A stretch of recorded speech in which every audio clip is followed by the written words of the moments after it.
सभापती महोदय, परवा जसं बिझनेस ॲडवायझरीमध्ये ठरलं की काही डिपार्टमेंटवरच या ठिकाणी चर्चा व्हावी आणि ती चर्चा चांगल्या पद्धतीची व्हावी, ज्या चर्चेतून या महाराष्ट्रातल्या लोकांना न्याय मिळावा या दृष्टीनं आमचा विरोधी पक्षाचा 260चा प्रस्ताव या ठिकाणी दिला। त्यामध्ये या राज्याच्या जडणघडणीमध्ये ज्या MPSCचा सिंहाचा वाटा आहे त्या संदर्भात मी या ठिकाणी बोलू इच्छित आहे सभापती महोदय। कारण की MPSC ही फक्त स्पर्धा परीक्षा नाही, परंतु महाराष्ट्रातल्या गावातल्या ग्रामीण भागातल्या सामान्य माणसांच्या इच्छा आणि आकांक्षा पूर्ण करणारे एक केंद्र आहे। सगळ्या महाराष्ट्रातल्या आई वडिलांची आशा असलेलं हे स्पर्धा परीक्षा आहे आणि या सगळ्या स्पर्धा परीक्षेच्या माध्यमातून आज ज्यावेळी आमचं राज्य प्रगतशील म्हणून आम्ही त्याचा उल्लेख करतो, त्यामध्ये MPSC मधून पास झालेल्या विद्यार्थी विद्यार्थिनींना या राज्याच्या विकासामध्ये केलेले योगदान हे आपण कधीही विसरू शकत नाही। आणि पारंपरिक पद्धतीनं ज्या परीक्षा या राज्यामध्ये MPSCच्या माध्यमातूनच झाल्या, त्यामुळं हा महाराष्ट्र राज्य घडला हे आपल्याला या ठिकाणी मान्य करावं लागेल। आज सभापती महोदय, MPSCची भरती निघेल, मी त्यामध्ये अधिकारी होईल, आई वडील घरी वाट बघतात, मुलगा मुलगी आमचं साहेब होणार आहे, साहेब होऊन घरामध्ये या ठिकाणी गावाकडे येईल। अक्षरशः जीवाचं रान करून मुलं आणि मुली या MPSC मध्ये शिकत असतात किंवा MPSCच्या परीक्षेची तयारी त्या ठिकाणी सभापती महोदय करत असतात। आई वडील तिथं शेतामध्ये मोलमजुरी करतात, परंतु मुलाला दर महिन्याला पैसे पोचतील याची व्यवस्था त्या ठिकाणी होत असते। परंतु आज ज्या MPSCच्या जीवावर अख्ख्या महाराष्ट्रातल्या लाखो विद्यार्थ्यांचं भवितव्य अवलंबून आहे, त्या MPSCचीच दिशा आज बदलण्याचं काम दुर्दैवाने या ठिकाणी होताना दिसते। ज्या MPSCनं आजपर्यंत ऑफलाईनच्या माध्यमातून परीक्षा घेतल्या आणि हजारो अधिकारी तयार झाले, हजारो अधिकाऱ्यांनी या राज्याच्या विकासामध्ये या विधिमंडळातल्या निर्णयाची अंमलबजावणी करण्याचं सामर्थ्य या राज्यामध्ये दाखवले, ते अधिकारी या MPSCच्या माध्यमातून तयार झाले। आज त्याच MPSC मधून तयार होणारा भविष्य काळातला अधिकारी हा ऑनलाईन परीक्षेच्या माध्यमातून कारकीर्द त्याची ऑफलाईन होईल का अशी अवस्था या ठिकाणी निर्माण झालेली आहे। त्यामुळे सभापती महोदय, आज हा MPSCचा विषय अत्यंत महत्त्वाचा आहे, कारण की निवडणुकीपूर्वी नेहमी घोषणा होतात, हजारो जागांची भरती होणार, मुलं त्या आशेवर MPSCच्या परीक्षेची तयारी करतात आणि या सगळ्या पार्श्वभूमीवर MPSCचा जन्म कशासाठी झाला? परीक्षा घेण्यासाठी झाला, आउटसोर्स करण्यासाठी MPSCचा जन्म झालेला नाही। MPSC जन्माला आली, ती परीक्षा घेण्यासाठी आली, परंतु दुर्दैवाने आता आउटसोर्स करण्यासाठी झाली असं म्हणावं लागेल। सभापती महोदय, TCS आणि IBPS या कंपन्यामार्फत सरळ सेवामध्ये अनेक घोटाळे या ठिकाणी समोर आले। शिवाय सेंटर नीट नसणे, कोणत्याही पुरेशा सुविधा नसणे, या घोटाळ्यांना आणि असुविधांना कंटाळून या विद्यार्थ्यांनी MPSCकडं या परीक्षा पुन्हा वळवण्यात यावी अशी मागणी केली। विद्यार्थ्यांची मागणी काय होती की MPSCनंच या परीक्षा घ्याव्यात, कारण की TCS आणि IBPSच्या माध्यमातून कंपन्या भलेही चांगल्या असतील त्याच्याबद्दल माझं दुमत नाही, परंतु त्यांचे खालचे सेंटर्स काय आहेत त्याच्यावर अवलंबून आहे। भलेही TCSचं नाव जगभरामध्ये चांगलं असेल, परंतु ते कुणाला नेमतात त्याच्यावर बरंचसं या ठिकाणी अवलंबून आहे। आणि म्हणून विद्यार्थ्यांची मागणी होती की या परीक्षा पुन्हा MPSCनं घ्याव्या। त्या MPSCनं 2000 मध्ये घेतली जाणारी गट अ, गट ब आणि गट क इतर भरती परीक्षा ऑफलाईन ऐवजी ऑनलाईन पद्धतीनं घेण्याचा घाट सभापती महोदय या ठिकाणी गाठलेला आहे। आता या ऑनलाईनमध्ये नॉर्मलायझेशन या पद्धतीचे एक प्रकार त्या ठिकाणी आलेला आहे। महाराष्ट्रात यापूर्वी महापोर्टल, TET, तलाठी भरती, खाजगी ITI सेंटर्स आणि लॅबमध्ये घोटाळे झाले, हे उभ्या महाराष्ट्रानं पाहिलेलं आहे। सभापती महोदय, तलाठी भरतीमध्ये एका उमेदवाराला या उमेदवाराला 200 पैकी तब्बल 214 गुण मिळालेत। खाजगी सेंटर्सवर कॉम्प्युटर हॅक करणे, रिमोट ॲक्सेस, स्क्रीन शेअरिंग आणि स्क्रीन क्लोनिंग करणं अत्यंत सोपं आहे। या पद्धतीचा या ऑनलाईनचा परिणाम आपल्याला या ठिकाणी बघायला मिळतो। सभापती महोदय, या ऑनलाईनचे परीक्षेचा जो आज आता सुरुवात या ठिकाणी MPSCनं बराच गाजावाजा करून या ठिकाणी घोषणा केली। आज सभापतीमध्ये ज्यावेळी ऑफलाईन परीक्षा होते त्यावेळी एकच पेपर या ठिकाणी निघतो। अख्ख्या महाराष्ट्रातल्या बसणाऱ्या विद्यार्थ्यांना तो एकच पेपरची परीक्षा त्या ठिकाणी द्यावी लागते। आता ऑनलाईनमध्ये शिफ्टमध्ये सभापतीमध्ये ही परीक्षा या ठिकाणी होणार। दिवसाला त्या पेपरच्या 3-4 शिफ्ट झाल्या, 15 दिवस या ठिकाणी समजा ती परीक्षा चालली, 4 ते 5 शिफ्टमध्ये चालली तर एका परीक्षेसाठी किमान 4000 पेपर या ठिकाणी करावे लागतील, प्रश्न तयार करावे लागतील, किमान 4000 प्रश्न तयार करावे लागतील। कारण की पहिल्या शिफ्टमधला प्रश्न दुसऱ्या शिफ्टमध्ये असता कामा नये, दुसऱ्यामधला तिसऱ्यामध्ये असता कामा नये आणि चौथ्यामध्ये असता कामा नये। जर लाखो विद्यार्थी बसणार असतील तर 4000 किमान प्रश्न या ठिकाणी हे करावे लागतील। आयोग आता सभापतीमध्ये ऑफलाईन परीक्षा घेत असताना सुद्धा 100% बिनचूक आणि वादविरहित तयार करणं कठीण ठरतंय। अशा वेळी या ऑनलाईनमध्ये बिनचूक आणि वादविरहित करणं शक्य होणार आहे का, हा आमचा प्रश्न आहे। सभापतीमध्ये गट ब मध्ये मुख्य परीक्षेमध्ये 6 प्रश्न रद्द झाले, 3 प्रश्नाची उत्तरं बदलण्यात आली, एकूण 20 मार्काचा फरक 2026च्या परीक्षेमध्ये झाला। आयोगाच्या प्रत्येक परीक्षेमध्ये 10 ते 12 मार्काचे प्रश्न रद्द तर होतात किंवा बदलले जातात, अशी अवस्था आत्ता सुद्धा अडचणी आहेत। अडचणी नाहीत असं आम्ही म्हणत नाही। हे असताना पुन्हा ऑनलाईन हे कशासाठी, आमचा प्रश्न या ठिकाणी असणार। गैरप्रकाराला आमंत्रण असणार आहे, कारण की परवा झालेल्या पोलीस भरतीच्या पेपरमध्ये एकाच पुस्तकातून 90% प्रश्न आल्याची माहिती या ठिकाणी समोर आलेली आहे। महाज्योती परीक्षा, एंट्रन्स परीक्षा 2023 ज्ञानदीप संस्थेच्या टेस्ट सिरीज मधील जसे तसे प्रश्न कॉपी करण्यात आले, ही आकडेवारी या ठिकाणी सभापतीमध्ये समोर त्या ठिकाणी आले। आणि म्हणून आज समान संधी नाही सभापतीमध्ये। विद्यार्थ्यांनी तयारी केलेली ती ऑफलाईन साठी केलेली आहे, PYQ साठी तयारी विद्यार्थ्यांनी केलेली, आता तुम्ही या ठिकाणी ऑनलाईनचा या ठिकाणी शिफ्ट मध्ये परीक्षा घेणार या पद्धतीचं तुम्ही गोष्ट सांगताय। ऑनलाईन सॉफ्टवेअर त्याचा इंटरफेस समजून घेणं यात बराचसा वेळ या ठिकाणी विद्यार्थ्यांना जाणार आहे। प्रत्येक शिफ्टमध्ये प्रश्नपत्रिकेचं काठिण्य पातळी भिन्न असणार आहे, म्हणजे नॉर्मलायझेशनचा जो विषय आहे तो वेगवेगळा या ठिकाणी असणार आहे। त्यामुळे काही मुलांना हा पेपर सोपा येणार, काही मुलांना अवघड येणार। सभापतीमध्ये सोप्या भाषेत सांगायचं झालं, एक शर्यत लागती, रेस लागती, रेसमध्ये 10 लोक मुला मुलींनी भाग घेतला, पहिला येईल त्याला गोल्ड मिळतं, दुसऱ्याला सिल्वर, तिसऱ्याला ब्रॉन्झ, नंबर परबसाहेब लागतो। आता काय, एका शिफ्टमध्ये जे समजा 5 विद्यार्थी वीक असतील आणि राहिलेले 90 विद्यार्थी या ठिकाणी चांगले असतील तर, आणि पुढच्या शिफ्ट मधलं चांगले विद्यार्थी आणि वीक विद्यार्थी यांची नॉर्मलायझेशन या ठिकाणी होणार पूर्व परीक्षा झाल्यानंतर। ते कॅटेगरी करून मग त्यांना त्या ठिकाणी आपल्याला फायनलच्या परीक्षेला बसायला या ठिकाणी परवानगी मिळणार। आज मी एकटा माझ्या कर्तृत्वावर अभ्यास केला, मला नंबर लागला, मी पूर्व परीक्षा पास झालो, तर मला पुढे उद्या त्या पदाचे समजा 100 पदं निघालीत तर त्या 100 अगेन्स्ट प्रत्येक पदामागे 5 अशी 1500 लोकांना मेनची परीक्षा बसायला आता परवानगी आहे। परंतु यामध्ये मी पुढे मार्क्स सांगणार आहे सभापती महोदय, नॉर्मलायझेशनमुळे कसा अन्याय त्या ठिकाणी होतो हे मी सांगणार आहे। सर्व्हर डाऊन होणं, ऑनलाईन पेपर लीक होणं, अशा गोष्टी या ठिकाणी सभापती महोदय होऊ शकतात। आज ग्रामीण भागामध्ये किती लोकांच्याकडे कॉम्प्युटर आहे? आज 12वी पर्यंत आम्ही कॉम्प्युटरवर आमच्या सगळ्या परीक्षा देतो का? BA आर्ट्स कॉमर्सचे विद्यार्थी कॉम्प्युटरवर सगळ्या परीक्षा देतात का? सभापती महोदय देत नाहीत, लेखी परीक्षा देतात। आणि मग तुम्ही सडनली एकदम परीक्षा MPSC सारखी परीक्षा डायरेक्ट त्यांना कॉम्प्युटरवर बसायचं आणि त्याची उत्तरं आणि प्रश्न आणि उत्तरं त्या ठिकाणी द्यावी, हा अन्याय होणार आहे। आणि विशेष करून मुलींच्या बाबतीत हा अन्याय मोठ्या प्रमाणात होण्याची शक्यता सभापती महोदय या ठिकाणी नाकारता येणार नाही। आज 12वी 10वीचे 10-20 लाख विद्यार्थी बसतात, त्यांची ऑफलाईन परीक्षा राज्य या ठिकाणी घेतलं। घटनात्मक MPSC घटनात्मक आहे, 12वी 10वी बोर्ड घटनात्मक नाही, तरी चांगल्या पद्धतीनं या ठिकाणी त्या परीक्षा पार पडतं 10-20 लाख विद्यार्थ्यांच्या।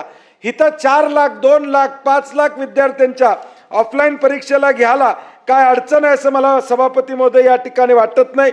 या ऑनलाईन परीक्षेला आता परवा जलसंधारण अधिकाऱ्याची ऑनलाईन परीक्षा झाली. उमेदवाराचं नाव घेत नाही.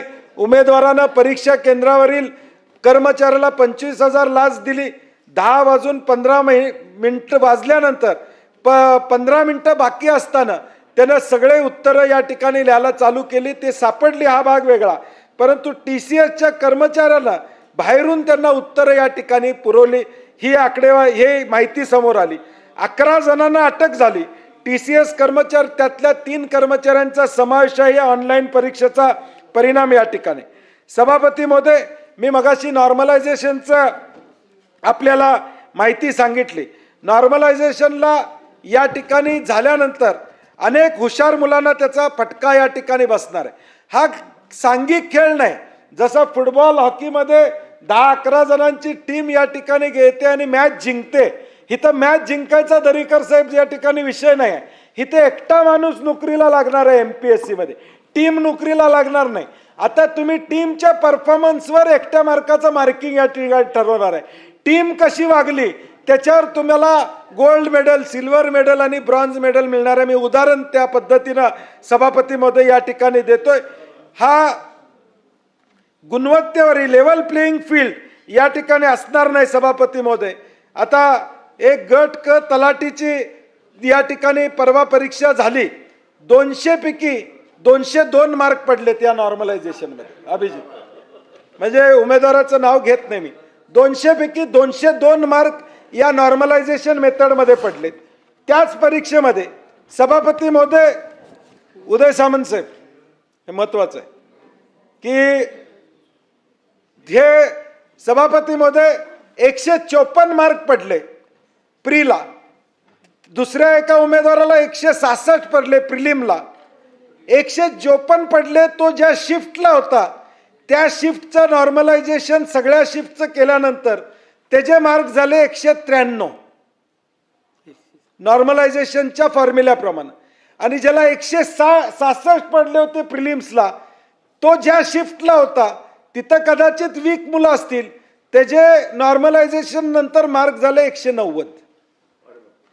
म्हणजे प्रिलिम्सला ज्याला 166 पडले तो नॉर्मलायझेशन मध्ये 190 वर गेला, आणि ज्याला 154 पडले तो 193 192 वर या ठिकाणी पोहोचला. दुसरा 144 ज्याला मार्क पडले तो नॉर्मलायझेशन मध्ये 180 वर त्या ठिकाणी गेला. त्याला कदाचित त्या शिफ्ट मधल्या चांगल्या लोकांचा फायदा त्या विद्यार्थ्याला या ठिकाणी झाला. आणि ही नॉर्मलायझेशनची पद्धत सभापती महोदय घातक आहे. म्हणून आमची मागणी या ठिकाणी आहे की हे ऑनलाईनचं भूत तुम्ही या ठिकाणी बाजूला ठेवा. ऑफलाईन ज्या पद्धतीनं पूर्वीच्या परीक्षा या ठिकाणी घेत होता त्या पद्धतीनं घ्या. आता नीटचा पेपर फुटला, TETचे पेपर या ठिकाणी फुटले, ग्रुप C आणि सर्व परीक्षा CBTचा हा निर्णय या ठिकाणी सरकारनं मागं घ्यावा अशी आमची अपेक्षा आहे. परवा MPSCच्या चेअरमनांची पत्रकार परिषद मी बघितली. त्यांनी सांगितलं त्यामध्ये की आता निकाल लागणं सोपं होणार आहे. सभापती महोदय, आत्ता सुद्धा MPSCचे निकाल 21व्या दिवशी या ठिकाणी लागतात. 6-6 महिने निकालाला थांबावं लागत नाही. आज सुद्धा ते कार्यक्षमरित्या ऑफलाईनच्या झालेल्या परीक्षा 21व्या दिवशी निकाल या ठिकाणी लागतात. मी एकच उदाहरण देतो. परवा प्रिलिम परीक्षा 2026ची झाली. 1,52,000 विद्यार्थी त्या ठिकाणी बसले. ऑफलाईन OMR शीटद्वारे त्या ठिकाणी झाली. MPSCनं दुसऱ्या दिवशी आन्सर की दिली. मी हे चांगलं सांगायला लागलो. MPSCनं दुसऱ्या दिवशी आन्सर की दिली, 17व्या दिवशी दुसरी आन्सर की दिली आणि 22व्या दिवशी निकाल लागला. मग तुमचा आत्ताचा निकाल लागतोयच 20-25 दिवसामध्ये. आमच्या विद्यार्थ्यांचं म्हणणं आहे निकाल 10 दिवस लेट लागला तरी चालेल, परंतु परीक्षा ऑनलाईन नको, ही ऑफलाईन पद्धतीनंच या ठिकाणी झाली पाहिजे अशी आमची मागणी. सभापती महोदय, UPSC आज या ठिकाणी परीक्षा घेते, ती सुद्धा ऑफलाईन पद्धतीनं या ठिकाणी UPSCची परीक्षा घेते. मग तुम्ही कशासाठी ऑनलाईनचं समर्थन करता असं आम्हाला या ठिकाणी कळत नाही. नीट 2027चा पेपर या ठिकाणी फुटला. आता परवा TETला जसा तर्क लावला होता की बाबा नीटचा पेपर फुटला म्हणून आम्ही आता काळजी घेतली, ती काळजी कशी घेतली आपण बघितलं. तो सुद्धा पेपर या ठिकाणी फुटला, हे वास्तव या महाराष्ट्रानं या ठिकाणी पाहिलेलं आहे. आणि म्हणून MPSCनं हल्लीच UPSCच्या धर्तीवर आपला अभ्यासक्रम घेतलेला आहे. मग अभ्यासक्रमाचा आणि बाकीचे निकष तुम्ही UPSCचे घेत असाल तर मग परीक्षेसाठी ऑफलाईन या ठिकाणी करण्याला काय अडचण आहे असं मला वाटत नाही. TCSच्या कराराबद्दल मी काय बोलणार नाही. TCS चांगली कंपनी आहे, परंतु त्यांचं नियोजन किंवा सेंटर्स हे चुकतायत हे आपण या ठिकाणी सांगणं गरजेचं आहे. सभापती महोदय, MPSCनं या ठिकाणी एक पत्रक काढलं आणि सांगितलं की SSC, रेल्वे भरती, RRB, IBPS, CAT, JEE, UGC या सगळ्या CBT पद्धतीनं होतात. केरळ, तेलंगणा, आंध्र प्रदेश, राजस्थान, UP, कर्नाटक, तामिळनाडू, बिहार, हिमाचल प्रदेश या गट अ आणि गट ब आणि गट क या CBT मधून घेतल्या जातात. मला कळत नाही की लोकशाही आयोगाला आता आमदार म्हणून मी पत्र पाठवणार आहे, ह्याचे काय पुरावे असले तर द्या. कारण की माझ्याकडे जी माहिती आली, उत्तर प्रदेशमध्ये ऑफलाईन पद्धतीनं या ठिकाणी परीक्षा होत आहेत. UPSC, PCS, ACF, RFO, RO आणि ARO या सगळ्या मुख्य परीक्षा आहेत. या सभापती महोदय ऑफलाईन पद्धतीनं या ठिकाणी येतात, कुठेही CBT न होत नाही. कर्नाटकमध्ये देखील गॅझेटेड प्रोफेशनल्स ग्रुप A आणि B या परीक्षा सुद्धा ऑफलाईन पद्धतीनं होतात. तामिळनाडूची देखील तीच परिस्थिती आहे. तिथं फक्त कॉम्प्युटर बेस्ड टेस्ट या कंबाईंड टेक्निकल सर्व्हिससाठी CBT आहे. बिहारलाही त्या ऑफलाईन परीक्षा आहे, हिमाचललाही ऑफलाईन परीक्षा आहे, केरळलाही ऑफलाईन परीक्षा आहे, तेलंगणालाही ऑफलाईन परीक्षा आहे, आंध्र प्रदेशलाही. मी ग्रुप 1 ग्रुप 2 बद्दल बोलतोय. अ ब क ज्यामधून आमचे खरे अधिकारी तयार, सगळेच अधिकारी चांगले, परंतु वरचे उच्चस्तरीय अधिकारी जे तयार होणार आहेत त्या सगळ्या परीक्षा सभापती महोदय या राज्यामध्ये ऑफलाईन पद्धतीनं या ठिकाणी होताना दिसत आहेत. आज राज्यामध्ये रिक्त पद, परवाच विक्रम काळेंच्या प्रश्नावर या ठिकाणी उत्तरात सरकारने सांगितलं 2,97,000 पदं रिक्त आहेत. गृह खात्यामध्ये 24,000 पदं रिक्त आहेत. ही ज्यावेळी आकडेवारी बाहेर पब्लिक डोमेनमध्ये येते त्यावेळी मुलामुलींच्या आशा पल्लवित होतात. मुलामुलींना वाटतं की आता आम्हाला संधी आहे, या MPSCच्या माध्यमातून भरती होणार आहे. अनेकदा मुख्यमंत्री असू दे, सत्तेतले मंत्री असू देत, आता नोकर भरती करणार आहे. 1 लाख नोकर भरती होणार आहे, 50,000ची भरती होणार आहे, अशी ज्यावेळी चर्चा होते त्यावेळी सगळे आशा लावून या ठिकाणी असतात. आणि हे आशा लावून असलेले आमच्या MPSC आणि या विद्यार्थ्यांच्यावर हा अन्याय सभापती महोदय या ठिकाणी होणार आहे. त्यामुळं या 2 मिनिटं या विषयावर सभापती महोदय आज जानेवारी 3 2025 हजारो विद्यार्थ्यांनी आंदोलन या ठिकाणी केलं. कट ऑफ पेक्षा जास्त गुण मिळून मेरिट लिस्ट मध्ये न येण्याच्या तक्रारी वाढल्या. MPSCच्या वेबसाईटवर 16 April 2025 no data found, no image found असे एरर्स या ठिकाणी आले. जाहिरात दर 3 वर्षांना प्रसिद्ध होणे अपेक्षित आहे, परंतु ती या ठिकाणी होताना आपल्याला सभापती महोदय या ठिकाणी दिसत नाही. अशा अनेक गोष्टी MPSCच्या बाबतीत जरी असल्या तरी काही 90% प्रमाणात MPSCनं स्वतःची विश्वासार्हता राखलेली आहे. या खासगी ज्या कंपन्यांच्या माध्यमातून ही विश्वासार्हता सभापती महोदय या ठिकाणी टिकणार नाही. त्यामुळं आमची मागणी आहे की या परीक्षा ऑफलाईन घ्याव्यात, ऑनलाईन घेण्याऐवजी ऑफलाईन घ्याव्यात. दुसरी एक मागणी सभापती महोदय प्रवीणजी या ठिकाणी सरकार म्हणून आपण सगळ्यांनी घेतली पाहिजे. हे राज्यातले लाखो विद्यार्थी आज प्रत्येक परीक्षेला बसतात. मग मुंबई महापालिका असू दे, नवी मुंबई असू दे, मीरा भाईंदर असू दे, कल्याण डोंबिवली असू दे, MMRD असू दे, भाई ठाणे महापालिका असू दे, किंवा सगळीकडे या ठिकाणी बसतात. प्रत्येक ठिकाणी सभापतीमध्ये किमान 500 ते 1000 रुपये परीक्षा शुल्क या ठिकाणी भरायला लागतं. माझं म्हणणं आज एज मर्यादा प्रत्येकाला आहे. या वयोमर्यादापर्यंत जठार साहेब नोकरी सरकारमध्ये लागते. 1 टाइम फी त्याच्याकडनं घ्या त्या विद्यार्थ्यांना. राज्यातल्या कुठल्याही सरकारी निमसरकारी परीक्षेला तो बसू शकतो, या पद्धतीचा नियम आपण केला पाहिजे. नाहीतर 50-50 हजार 1-1 लाख रुपये हे परीक्षेसाठी सभापती महोदय जातात. प्रवासाचा खर्च वेगळा, राहण्याचा खर्च वेगळा, आम्ही पोलीस भरतीला बघतो, ग्राउंडवर या ठिकाणी मुलं झोपलेली आपण त्या ठिकाणी बघतो, ती अवस्था आपण बघितलेल्या आहे. त्यांची राहायची व्यवस्था सरकार म्हणून आपण या ठिकाणी करत नाही, ही अवस्था आहे. आणि म्हणून माझी एक मागणी, मी हे ऑफलाईन आणि ऑनलाईनची आकडेवारी या ठिकाणी सांगितलेलं आहे. सभापती महोदय, ही कुठली मागणी MPSCच्या विद्यार्थिनींनी केलेली नाही. मागणी काय होती? TCS IBA-PS ची परीक्षा MPSCनं घ्यावी, त्यांनी परत जावं म्हणून TCSला नेमू नये, हे आम्हाला या ठिकाणी अपेक्षित नव्हतं. MPSCनंच ऑफलाईन परीक्षा घ्यावी. भले 4 दिवस निकाल लागला, वेळ लागला तरी आमची हरकत नाही, परंतु आमची मागणी आहे की या परीक्षा MPSCच्या माध्यमातूनच या ठिकाणी घ्याव्या. आउटसोर्स करण्याची गरज या ठिकाणी नाही आहे. CBT centre, computer based test असं त्याला नाव दिले. माझं म्हणणं साहेब, सभापती म्हणे कॉम्प्युटर बेस्ड टेस्ट नाही आहे, कॉम्प्युटर बेस्ड टॉर्चर आहे. हे कॉम्प्युटर बेस्ड टॉर्चर आहे. या विद्यार्थिनींच्यावर राज्य शासन टॉर्चर करतंय. त्यामुळे ही ऑनलाईनची परीक्षा सभापतीमध्ये रद्द करावी, एवढीच मागणी मी या 260च्या माध्यमातून या ठिकाणी करतो. आणि सभापती महोदय, परवा देखील प्रवीण दरेकर इथं आहेत, आम्ही सगळे आहोत. ज्यावेळी सत्ताधारी पक्षाचा प्रस्ताव कृषीचा आला, कर्जमाफीचा आला, आम्ही सगळे बोललो, त्याची उत्तरं काय आम्हाला मिळाली नाहीत. मी आता दरेकर साहेब आत्ता ठरवलेलं आहे, माझ्या ऑफिसमधनं आता 1 तासभरात हे मी बोललोय ते टाईप होऊन येणार आहे. ह्यांच्या टायपिंगची वाट बघणार नाही मी. तासाभरात सभापती महोदय तुम्हाला पत्र देणार आहे मी. कारण की आम्ही जर 2-2 दिवस 4-4 दिवस अभ्यास करून इथं बोलत असेल, नाही तर बोलू नका म्हणून सांगा आम्हाला.